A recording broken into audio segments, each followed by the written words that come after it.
Hello दोस्तों, स्वागत है आपका आपके अपने चैनल मार्केट सपोर्ट में। दोस्तों, आज की इस वीडियो में हम डिस्कस करने वाले हैं जियो फाइनेंशियल सर्विसेज के शेयर के बारे में।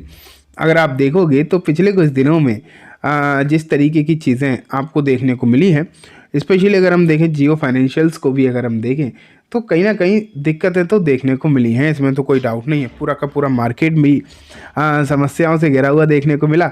लेकिन अगर हम इस पर्टिकुलर काउंटर को देखें तो इसमें गिरावट बहुत ज़्यादा हुई।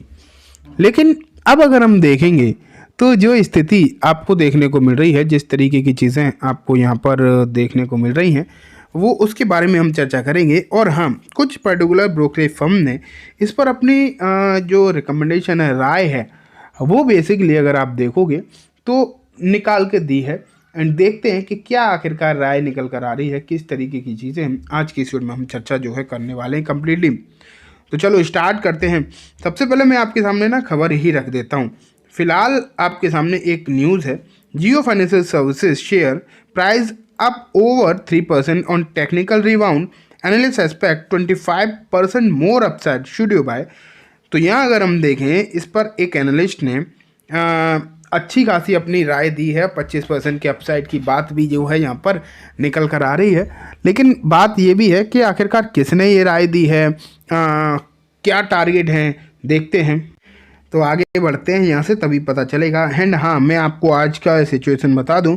फिलहाल जियो फाइनेंशियल का जो शेयर है वो आपको आज एक अच्छी तेज़ी में देखने को मिल रहा है। ये तो आपको रिपोर्ट के टाइटल में भी मालूम पड़ रहा है 3% के आसपास की। लेकिन एग्जैक्ट जिस समय भी वीडियो रिकॉर्ड कर रहा था उस समय भी ये काउंटर 3% से ज़्यादा की ही तेज़ी दिखा रहा था। ठीक है, तो यहाँ पर देखते हैं कि किसकी तरफ से ये बातें देखने को मिली हैं।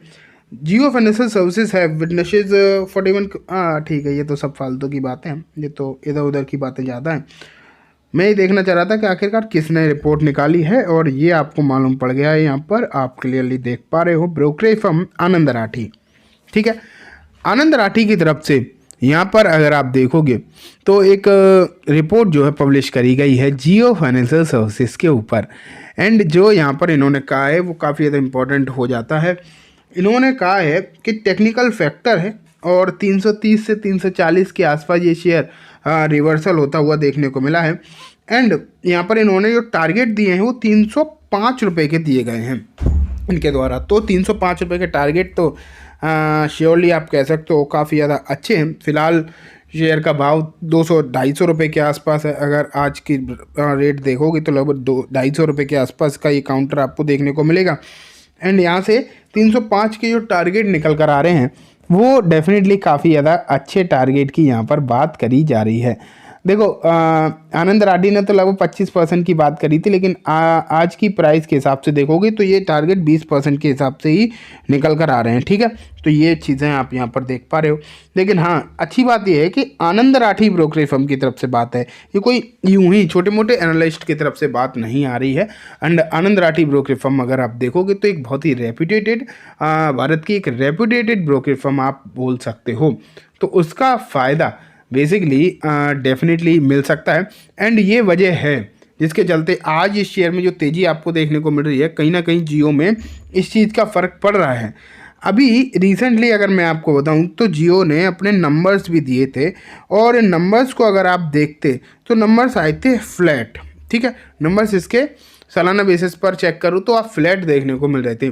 बहुत ज़्यादा उत्साह नहीं था इसके नंबर्स में, लेकिन हाँ, ख़राब बिल्कुल भी नहीं थे, ये भी नहीं कहा जा सकता ख़राब थे। लेकिन अभी कुछ समय पहले ब्लैक रॉक के साथ जो इनकी काफ़ी अच्छी खासी डील होती हुई देखने को मिल रही है, उसका फ़ायदा आपको ज़रूर देखने को मिल सकता है। आप अगर ये मान के चलो कि जहाँ तक उम्मीद है कि ब्लैक रॉक के साथ जो इनकी डील निकल कर आ रही है ना, उस पर मतलब उसका जो है फ़ायदा इन्हें अच्छा खासा हो सकता है आने वाले दिनों में। क्योंकि ब्लैक रॉक के तो आप जानते हो दुनिया की सबसे बड़ी एसेट मैनेजमेंट कंपनी है। एंड भारत में अगर हम देखें तो सबसे बड़ा है रिलायंस ग्रुप। ठीक है, और रिलायंस ग्रुप की ये कंपनी है, तो ये कहीं ना कहीं ये बड़ी बात तो है ही। और चीज़ें भी आप यहाँ पर देख पा रहे हो, अभी रिसेंटली डीमर्जर हुआ था। ठीक है, ये सब चीज़ें तो फालतू ही हैं। बेसिक रिपोर्ट जो है वो मैंने आपके सामने रखी दी है। 25% की अपसाइड की यहाँ पर जो है बात जियो फाइनेंशियल के लिए कर रहे हैं आनंद राठी। लेकिन उसके बाद एक और खबर आप देखो, जोमेटो और जियो फाइनेंशियल की निफ्टी 50 में भी हो सकती है एंट्री, बीपीसीएल और ब्रिटानिया हो सकते हैं बाहर रिपोर्ट्स। तो यहाँ पर एक रिपोर्ट आपको और देखने को मिल रही है एंड इस रिपोर्ट में क्लियर है कि जोमेटो एंड जियो फाइनेंशियल्स के लिए कहा गया है कि इन दोनों शेयर्स की जो एंट्री है वो आपको होती हुई दिखाई दे सकती है निफ्टी 50 में। तो ये श्योरली एक बहुत अच्छी खबर आपको देखने को मिल रही है। और ये खबर कहा किसने है, ब्रोकरेज फर्म ब्रोकरेज हाउस की रिपोर्ट के अनुसार 2025 में जोमेटो और जियो जो हैं निफ्टी 50 में शामिल होने के दमदार पार्टिसिपेंट दिखाई दे रहे हैं। मैं आपको बता दूं कि कुछ समय पहले ये रिपोर्ट निकल कर आई थी, लेकिन उस समय ना एफएनओ में शामिल नहीं था जियो फाइनेंशियल। अब अगर आप देखोगे तो अब ये एफएनओ में भी शामिल है ऑलरेडी, तो उसका भी फ़ायदा जो है यहाँ पर इसे मिल रहा है। और अब मार्केट कैप के हिसाब से भी अगर हम देखें, बाकी के सभी जितने भी कंप्लाइंसेस होते हैं उन सभी के हिसाब से भी आप देखोगे ना, तो ये जो काउंटर है वो आपको निफ्टी में शामिल होने के लिए पूरी तरीके से तैयार देखने को मिल रहा है। तो मुझे जहाँ तक लगता है, जहाँ तक उम्मीद है निकल कर आती हैं, आपको यहाँ पर नज़र बनाकर रखनी चाहिए, ज़रूर नज़र रखनी चाहिए। और ये जब निफ्टी में अगर शामिल होगा तो उसका फ़ायदा इसे ज़रूर ही आपको देखने को मिलने वाला है। ठीक है, तो ये बस मैं ये देखना चाहता था कि ये रिपोर्ट जो है किसने पब्लिश करी है, ये अगर पता चल जाए तो और अच्छी। जेएम फाइनेंशियल्स की रिपोर्ट है बेसिकली, ये देखो यहाँ पर लिखा है जेएम फाइनेंशियल्स की रिपोर्ट है। एंड हाँ, एक ये तो चलो शामिल हो रहे हैं, लेकिन आप ये भी मान के चलो ब्रिटानिया एंड बीपीसीएल ये दो कंपनीज होंगी जो इसमें से बाहर भी आएंगी।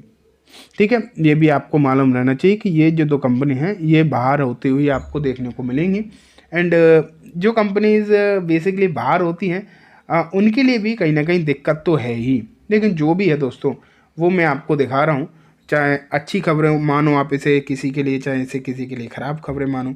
अच्छी के तौर पर क्या होता है कि जब निफ्टी में शामिल होंगे ना तो एक अच्छा इन्फ्लो आता है।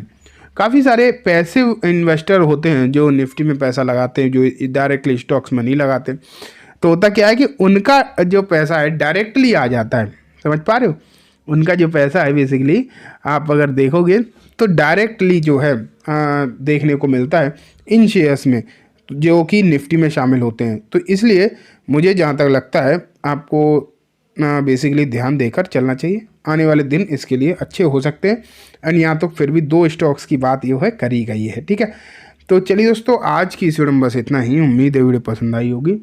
वीडियो अच्छी लगी हो तो इसे लाइक करना, चैनल को भी ज़रूर सब्सक्राइब करना, जाते जाते बेल आइकन दबाना, जिससे कि जब भी मैं कोई नई वीडियो डालूँ आपके पास नोटिफिकेशन सबसे पहले आ जाए। एंड दोस्तों, ये वीडियो सिर्फ और सिर्फ एजुकेशन इन्फॉर्मेशन पर्पज से है, तो इसे किसी भी तरीके की बाइंग सेलिंग के रिकमेंडेशन के तौर पर बिल्कुल भी ना देखें। थैंक